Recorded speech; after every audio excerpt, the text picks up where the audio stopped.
This is Moritz. In this episode about the performative book, I will discuss volumes that engage with the reader beyond reading.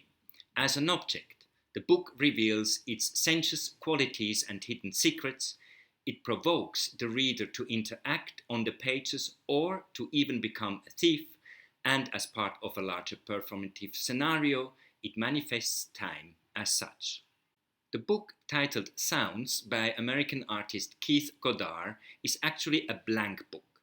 Based on 9 different paper stocks, craft and parchment paper, tissue, glassine, mirror foiled and others, it provides the reader with the sensuous experience of turning pages, of feeling the texture of the paper and listening to the variety of sounds produced by the act, without the distraction of words. The last 2 pages, made of stiff boards, are attached together by 2 pieces of Velcro that stand for the book's very climax.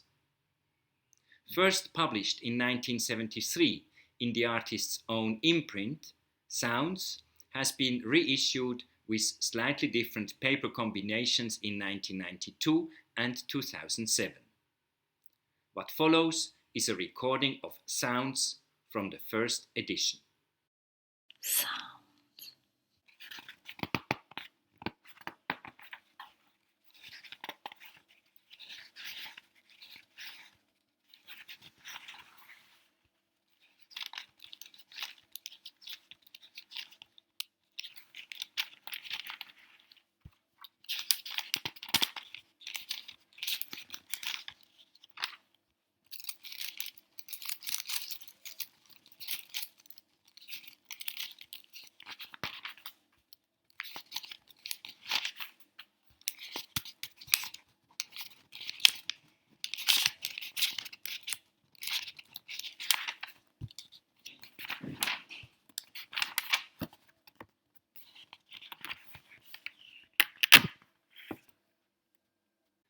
The book Scratch that French artist Christian Boltanski made in 2002 counts between its stiff board covers only 5 sheets.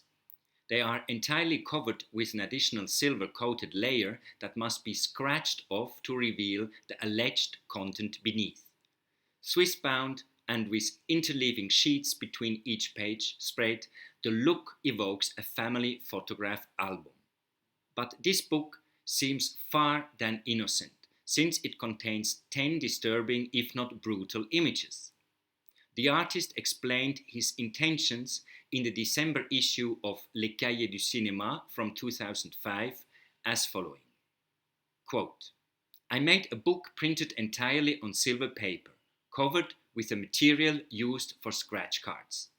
If you decide to scratch, pictures of corpses cut into pieces appear.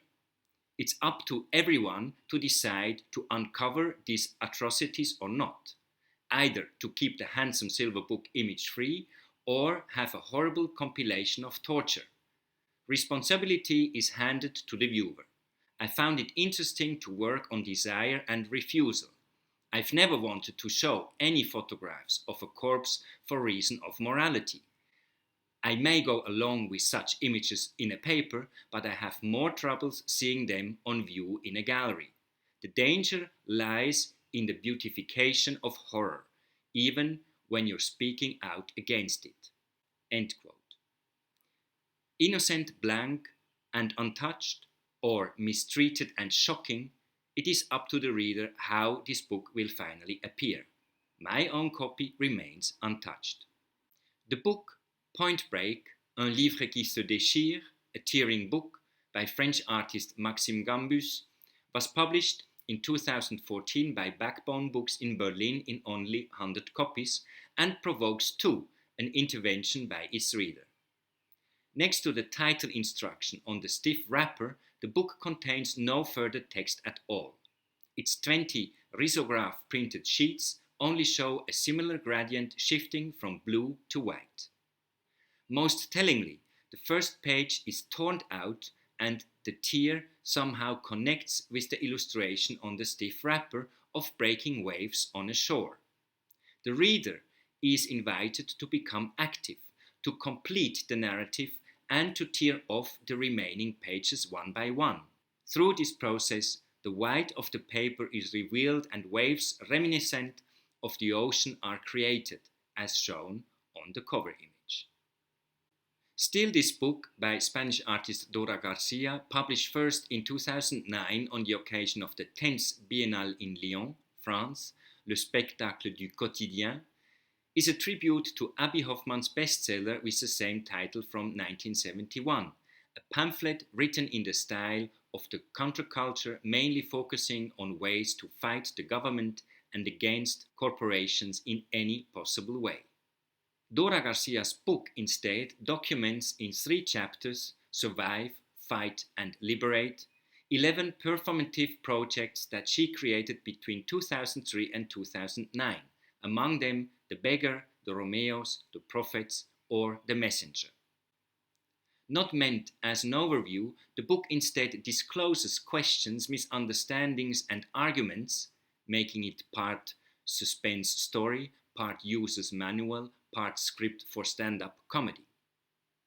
It contains transcriptions of private correspondences between the artist and her performers, as well as scripts in various languages, in English, French, German and Spanish. The book itself is conceived as part of an installation under surveillance, where the entire print run, 8,000 copies of the first edition, is displayed piled up on a large plinth.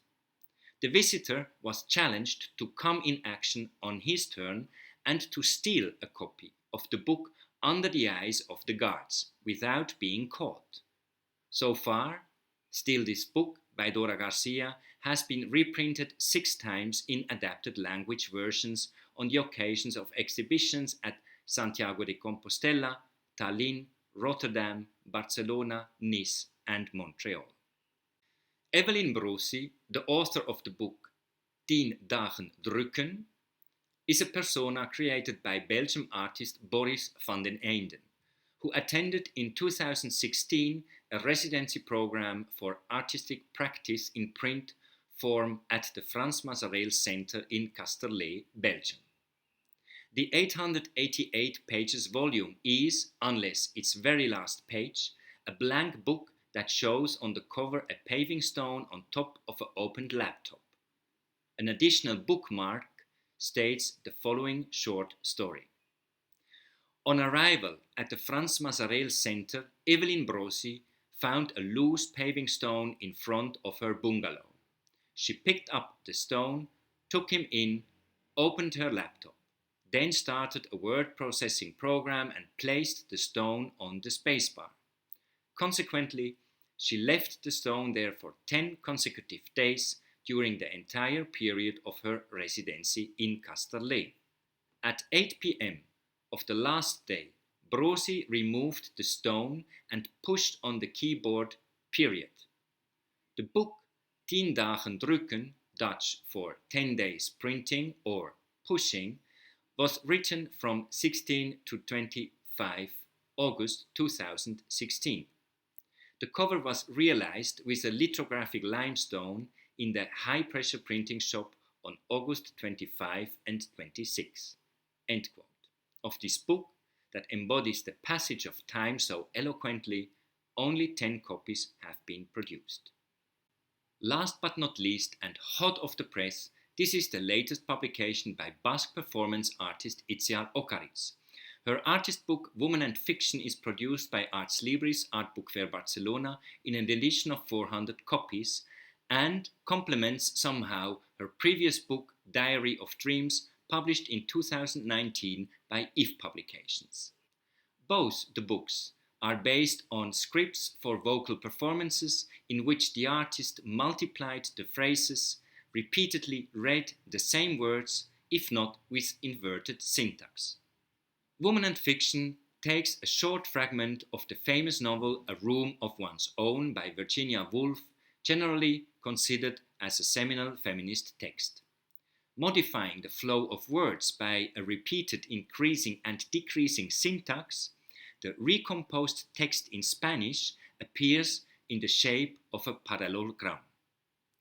The text fragment describes a particular scene that ends with, quote, and on the table inside the room, a blank sheet of paper on which was written in large letters, Woman and Fiction, but no more, end quote.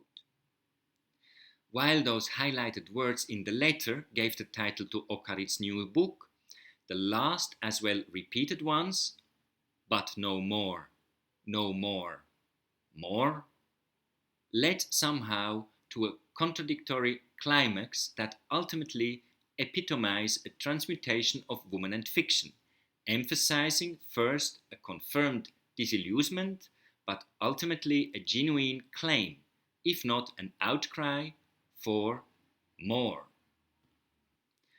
For this book, the original artwork, a silkscreen printed sheet of paper measuring 70 by 100 centimeters and made in 3 copies, has been divided into 16 sheets, each folded, glued and Swiss bound.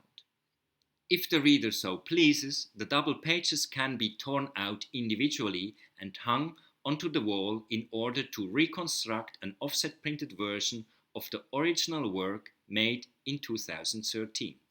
The book, Woman and Fiction, not only represents the score of a performance, but embodies on top a template to become performative. That's it for now, and thanks for watching.